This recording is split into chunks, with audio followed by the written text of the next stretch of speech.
예레미야는 마치 알람과도 같은 사람이었습니다. 여러분, 우리가 알람이라고 하면은 소리를 울리는 거 아닙니까? 새벽에 깰 때도 다들 알람 소리를 듣고 깨고 그럴 것입니다. 저절로 눈이 떠졌다는 사람 보면 저도 굉장히 부럽습니다. 그게 안 되더라고요. 요즘은 또 밤에 자다가 한 번씩 깨고 그럴 때는 새벽에 일어나는 게 얼마나 쉽지 않은지요. 근데 이렇게 알람이 있어서 요즘은 또 핸드폰이 있어서 핸드폰 또 알람 소리 듣고 한 번 안 되면 두 번 설정해 놓고 우리가 깨고 그러지 않습니까? 이렇게 알람이라는 것은 시간을 말해주는 것이고 특히 자다가 깰 때가 되었다는 것을 뜻하는 것이겠죠.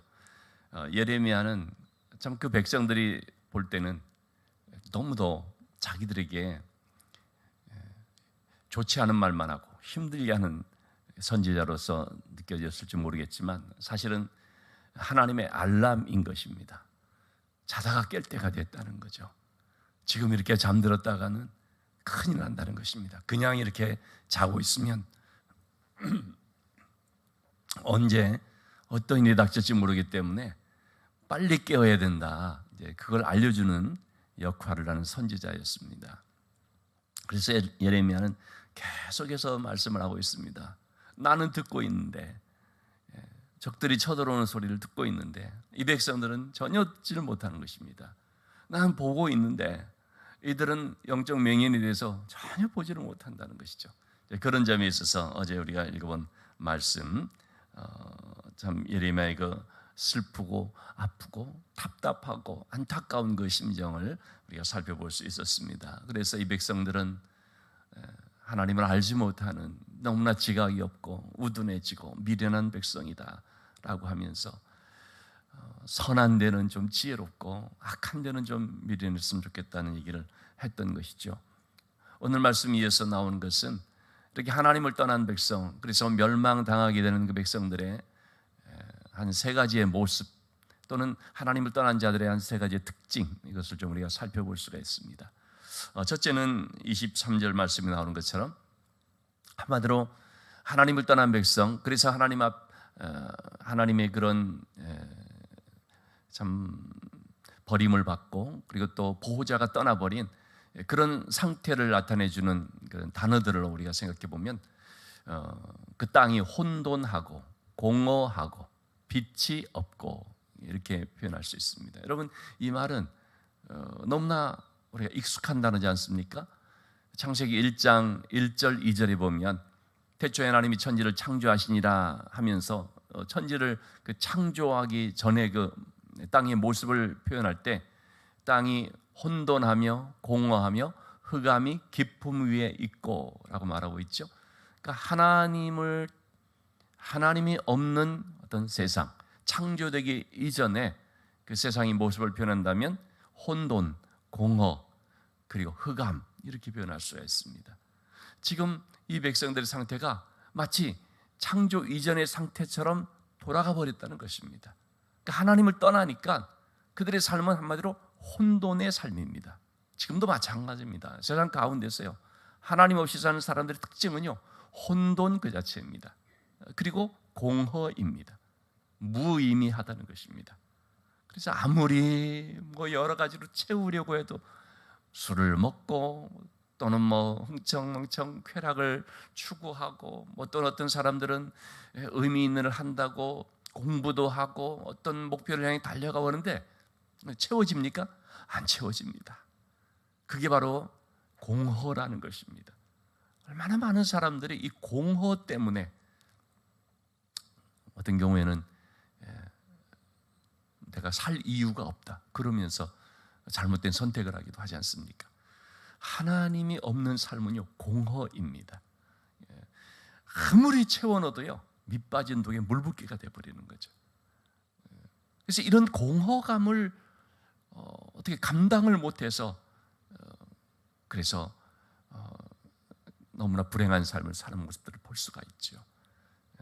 공허입니다. 그리고 나오는 것이 뭡니까? 또 이어지는 것이 흑암입니다.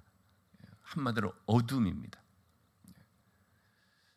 하나님을 떠난 삶의 모습은요, 빛이 없는 삶이기 때문에, 빛을 잃어버리는 삶이기 때문에 온통 흑암입니다. 더듬거리면서 이게 도대체 이게 뭐지? 이게 어디지? 눈이 안 보여버리는, 그래서 전혀 분간을 할 수 없는 그런 흑암의 삶이 되는 것입니다. 자기들의 죄로 말미암아 하나님의 징계를 받아서 스스로 자초하여 바벨론의 그런 침략을 받고 멸망당할 수밖에 없는 이들의 모습이 바로 이렇게 되어버렸습니다. 바벨론 포로로 잡혀간 그들의 삶의 모습, 또는 그 땅에 남겨져 있었을지라도 도저히 살 수 없었던 그들의 모습은 혼돈, 그리고 공허, 그리고 흑암, 이런 상태였다고 볼 수가 있습니다. 자, 하나님이 없는, 또 하나님을 떠난 자들의 모습. 두 번째는 24절의 말씀 보면 내가 산들을 본즉 다 진동하며 작은 산들도 요동하며, 한마디로 말하면 뭡니까? 요동치는 삶입니다. 흔들리는 삶입니다. 여러분, 하나님 없는 사람들의 특징이 바로 이것입니다. 흔들립니다. 안정이 없습니다. 자그마한 것에도 흔들리고요, 뭘 많이 가졌다고 할지라도 흔들립니다. 그러나 하나님 안에 있는 사람, 하나님을 나의 반석이고 나의 구원이고 나의 요새로 삼은 사람들의 특징이 뭡니까? 안 흔들린다는 것입니다. 내가 요동치 아니하리라. 시편 62편 시, 나의 영혼이 잠잠히 하나님만 바라며 그가 나의 반석이요 나의 구원이요 나의 요새시니 내가 흔들리지 아니하리라. 성경은 우리에게요, 흔들리지 않는 나라를 받았다라고 말하고 있습니다. 믿음의 심지가 굳건한 사람은요, 흔들리지 않는 것입니다. 여러분, 이 안정감이라는 것이 얼마나 중요한지 알 수가 없습니다. 흔들림이라는 것이 얼마나 괴롭고 고통스러운지 알 수가 없습니다. 저는 어릴 때 차만 타면, 버스를 타고 이렇게 다닐 때 제주도에서 일주도로라는 것이 있어가지고, 요즘은 길이 많이 발전됐지만 뭐 조그만 이제 버스를 타고 가도요, 그렇게 멀미를 많이 했던 기억이 있습니다. 특히 당시에 이제 외부로, 아버지를 따라서 외부로 이제 나오는 일이 있을 때, 제주도에서 당시 목포로 가는데 한 7, 8시간, 부산 같은데 12시간, 좋은 배는 12시간, 괜찮은 조금 안 좋은 싼 배는 15시간 혹은 17시간, 아리랑호, 도라지호 그런 것들이 있었거든요. 배멀미라는데 얼마나 정말 힘든지요. 뭐 요동치니까요, 가지를 못하는 거죠. 그래서 어떤 그런 이제 참 고통을 겪어본 사람들은 또 배를 탄다, 또 뭐 버스를 탄다 하면 막 그냥 그렇게 싫은 거죠. 여러분이 흔들림이라는 것이 얼마나 괴롭습니까? 우리 귀에 조금 이상이 있어서, 그래서 집 안에 있어도 누워 있는데도 막 흔들리는 그런 분들 있지 않습니까? 너무너무 힘들어하죠. 하나님 없는 사람들의 특징이 바로 영적인 면에서 바로 그런 모습이라는 것입니다. 너무나 흔들리는 것입니다. 자그마한 것에도 흔들리고, 마음이 흔들리고, 영적으로 흔들리니까 삶이 흔들리고. 그러나 하나님이 함께해 주시는 사람, 하나님을 나의 반석으로 삼은 사람. 여러분, 우리가 하나님의 은혜 안에 있다는 것은요, 내가 뭐가 막 많아지고 부유해지고 뭐 출세하고 절대 그런 것이 아닙니다. 하나님의 은혜 안에 있다는 것은 내 소유가 늘어난다는 걸 뜻하는 것이 아닙니다. 하나님의 은혜 안에 있다는 것은 존재가 달라진다는 것이죠. 소유냐 존재냐에 있어서 소유가 아니고 존재라는 것입니다. 삶이 바뀌어져 버린 거죠. 어떤 존재가 되는 것입니까? 반석 위에 세워지는 삶이 되어버리는 것이죠. 그냥 흔들리지 않는 거죠. 그래서 하나님께서 나와 함께 하신다는 그것이 그를 붙잡아 주기도 하지만 믿음으로 말미암아 요동하지 않으니까 정말 굳건한 반석 되시는 그 하나님의 은혜 안에서 얼마나 평안한지. 여러분, 예수님을 보시면 어떻습니까? 풍랑이는 파도 속에서 제자들이 죽겠다고 아우성치는데 주님 어떻습니까? 평안한 거예요. 아니 왜 평안합니까? 흔들리지 않으니까. 하나님이 나의 모든 것에 주관자가 되어주심을 믿으니까, 목자가 되어주시고 모든 내 삶을 다 맡아주심을 믿으니까 흔들리지 않는 것입니다. 오히려 그 흔들림 속에서 그것을 그냥 마치 바이킹을 타는 것처럼 즐기는 어떤 그런 사람들 같이, 이 흔들리지 않는 평안함이라는 것이 하나님의 은혜 안에 자의 특징이라고 할 수 있다는 것입니다. 세 번째로 하나님을 떠난 자의 삶의 모습은 26절에 보니까 보라 내가 본즉 좋은 땅이 황무지가 되었으며, 하나님을 떠나게 되면요 그 좋은 땅이요 황무지가 되어버립니다. 하나님께서 백성들을 젖과 꿀이 흐르는 약속의 땅 가나안으로 인도했지 않습니까? 얼마나 좋으면은요 젖과 꿀이 흐르는 땅, 참 그 이상의 어떤 표현을 할 수가 없을 것 같습니다. 사실 그 땅이 뭐 그렇게까지 할 만한 땅은 아닌데, 그러나 하나님께서 그렇게 말씀하시는 것입니다. 젖과 꿀이 흐르는 땅. 광야에서 그들이 정탐하고 난 뒤에 정탐꾼들이 그 땅에서 가지고 온 그 포도 한 송이를 두 사람이 메고 오고 막 그런 거 있지 않습니까? 그 땅을 가보니까 너무 좋은 땅이라는 거죠. 이렇게 과일들이 뭐 그냥 열매를 막 큰 열매들을 맺고 땅이 비옥하고 막 그런 얘기를 하지 않습니까? 그야말로 젖과 꿀이 흐르는 땅이라는 거죠. 그런데 그 좋은 땅이 어떻게 됐습니까? 황무지가 되어버리는 것입니다. 하나님을 떠나면은요 그 좋은 것들이 전부 다 황폐케 되어버립니다. 하나님을 떠난 인생이 바로 그런 삶입니다.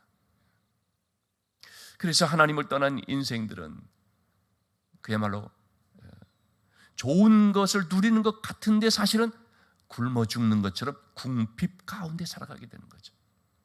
여러분, 하나님을 떠나면 한마디로 궁핍이 이루어집니다. 왜냐하면 하나님으로부터 오는 생기가, 모든 좋은 것이 이제 고갈돼 버렸기 때문이지요. 집을 떠난 탕자가 아버지의 집을 떠난 결과가 나타난 것이 뭡니까? 허락망당했지만 그러므로 궁핍하게 되어버렸죠. 굶어 죽게 되어버렸습니다. 아버지는 부자인데 사실 자기 집은 너무나도 풍족한 집안인데 자기는 굶어 죽는 이 비참한 현실, 이것이 바로 하나님을 떠난 인간의 실존이다라고 하는 거죠. 하나님은 그렇게 풍성하고 우리 하나님은, 내 아버지 하나님은 부유한데 그 아버지를 떠나버리면 굶어 죽어가게 되는 이런 아주 참 아이러니한 일들이 일어나게 되는 거죠. 그러나 하나님께로 돌아온 자의 삶은 정반대죠. 그 황폐함이요 비옥함으로 바뀌어지게 되는 것입니다. 황무지가 장미꽃이 피게 되는 거죠. 예레미야 17장 5절에서 8절 사이에 우리가 잘 알고 있는 두 대조적인 삶을 소개하고 있죠.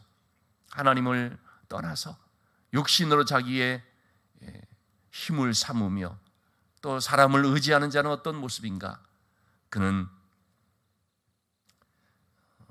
저주를 받을 것이라 사막의 떨기나무 같아서 사람이 살지 않는 땅에 사는 것과 같다.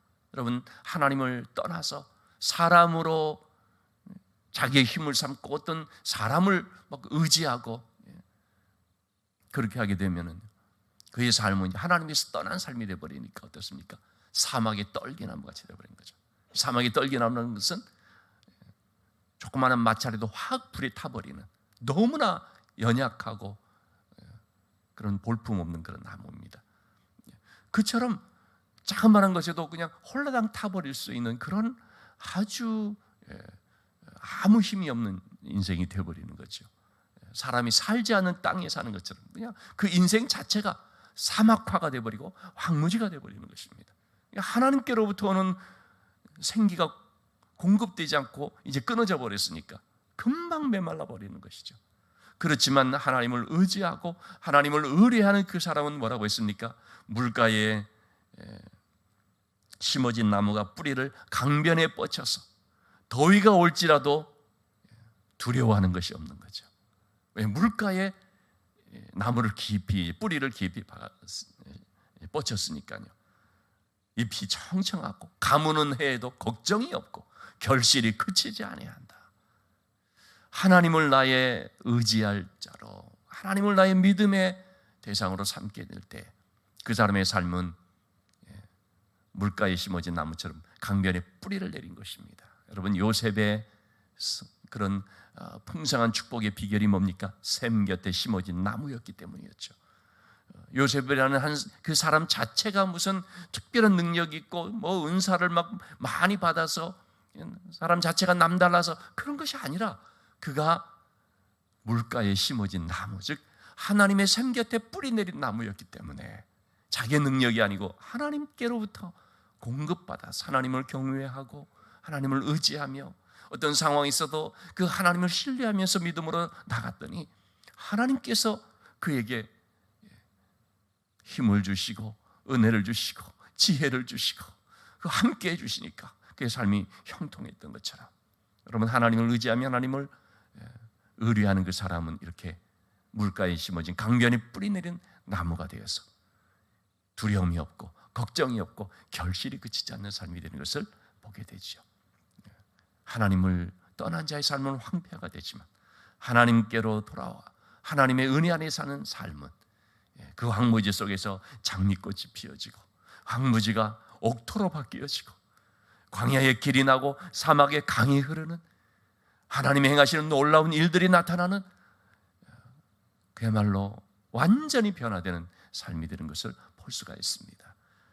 자, 이것이 바로 우리가 하나님을 떠난 인간의 모습으로서 한 세 가지 특징을 살펴볼 수 있습니다. 하나님은 그 백성들이 이렇게 바벨론에게 멸망당하는 가운데서도 그럼에도 어떡합니까?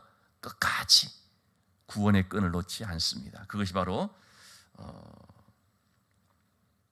27절에서 말씀하시는 것이라고 하겠습니다. 여호와께서 이와 같이 말씀하시기를 이 온 땅이 황폐할 것이나, 여러분, 그러나가 중요하죠. 황폐하게 되는데 황폐할 것이나 내가 진멸하지는 아니할 것이라.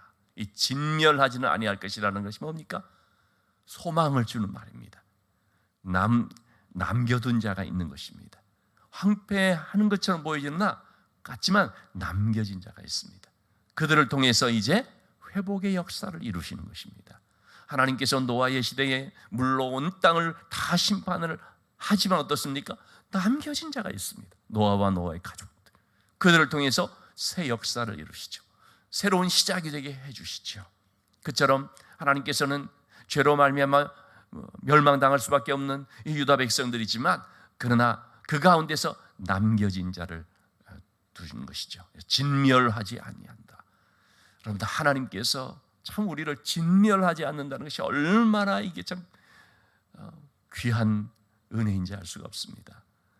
불쌍히 여겨주셔서 소생할 수 있는 그 참 겨자씨만한 씨앗을 이제 남겨둔 거죠. 그러나 그것을 통해서 어떻게 됩니까? 놀라운 하나님의 역사가 나타나게끔 인도하시는 것을 볼 수 있습니다. 진멸하지 않는다는 것은 하나님의 회복시켜 주신다는 소망의 말씀입니다. 그래서 하나님께서 하시는 말씀은 뭡니까? 이제라도 회개하고 돌아오라라는 말씀입니다. 그래서 하나님은 멸망에 초점을 맞추는 것이 아니라 그렇기 때문에 이제 어떻게 할 것이냐? 회개하고 돌아오라라는 데 초점을 맞춥니다. 30절의 말씀에 이렇게 묻고 있습니다. 멸망을 당한 자여, 네가 어떻게 하려느냐? 이게 하나님께서 주시는 메시지거든요. 이제 내가 어떻게 해야 되겠느냐? 네가 어떻게 하려느냐? 바벨로니아 나라에 무너지게 됩니다. 그 전까지만 하더라도 설마 그런 일이 있겠느냐? 아니야, 그럴 리가 없어. 하나님 우리 지켜주시는데 이 성전이 있는 예루살렘이 어떻게 멸망당해? 그런 환상에 허상에 젖어있던 사람들이었었는데 근데 막상 멸망의 순간이 다가오고 실제 눈앞에서 멸망이 다 이루어지지 않습니까? 패망하고 끌려가고요. 자, 그러면은 그때 어떻게 할 거냐는 거죠. 어떻게 하랬느냐? 그리고 이어지는 말씀이 뭐냐면 네가 붉은 옷을 입고 금장식으로 단장하고 눈을 그려 꾸밀지라도 네가 화장하는 것이 헛된 일이라 연인들이 너를 멸시하며 내 생명을 찾느니라. 지금 이러한 멸망의 상황 속에 이 백성들이 어떻게 하고 있습니까? 바벨론에게 잘 보이려고 붉은색으로 칠하고 금장식으로 꾸미고 있다는 것입니다. 누구에게 잘 보이려고요? 바벨론에게 잘 보이려고. 아직도 정신을 차리지 못한 백성들의 모습을 봅니다. 하나님이 지금 말씀하시는 것은 뭐냐면요, 네가 지금 바벨론에게 잘 보일 때가 아니라는 것입니다. 바벨론이 너희들을 주도하는 것이 아니라는 것입니다. 이 모든 일들을 이루어 가시고 행하시는 분은 하나님이시기 때문에 네가 지금 누구에게 잘 보여야 되느냐? 하나님 앞에 잘 보여야 된다는 것입니다. 지금이라도 정신을 차려서 하나님의 은혜를 구해야 된다는 것입니다. 하나님 앞에 바로 서서 회개하고 돌아와야 된다는 것입니다. 붉은색으로 장식할 것이 아니라 예수 그리스도의 보혈로 장식을, 보혈로서 자신을 새롭게 해야 되는 것이, 금 장식으로 할 것이 아니라 경건으로서 장식을 하고. 그래서 베드로 사도는 베드로전서에서 그런 얘기를 하지 않습니까? 여인들이요, 뭐 귀걸이, 폐물, 이러한 어떤 외모로 장식하지 말고 하나님을 경외하는 믿음으로 자신을 장식하라, 그런 얘기를 하거든요. 지금 오늘 본문의 말씀도 바로 그런 의미라고 볼 수 있겠습니다. 네가 누구에게 잘 보여야 되겠는가? 누구를 위해서 꾸미느냐? 그런 인간을 위해서, 인간을 의지하는 것 다 의미가 없다는 거죠. 하나님 앞에 이제 바로 서야 된다. 하나님 앞에서 참된 회개와 그리고 경건으로 새롭게 꾸미는 것이 아니라 정말 새롭게 변화가 되어야 된다는 것입니다. 여러분, 페인트 칠하는 것과 염료로 물들이는 것은 다르죠. 페인트 칠하는 것은 위에 덮는 것입니다. 그 페인트 칠은 벗겨져 버립니다. 시간이 좀 지나면 벗겨져 버립니다. 왜냐하면 겉에만 칠해진 거니까. 그러나 물들이는 것은 뭡니까? 그거는 속에까지 물들여져 버리니까, 그러니까 벗겨질 수가 없습니다. 바꿀 수가 없습니다. 하나님은 우리에게 페인트 칠하는 그런 것처럼 겉을 꾸미도록 말하지 않습니다. 물들으라는 것입니다. 무엇으로요? 예수 그리스도의 보혈로 물들으라는 것입니다.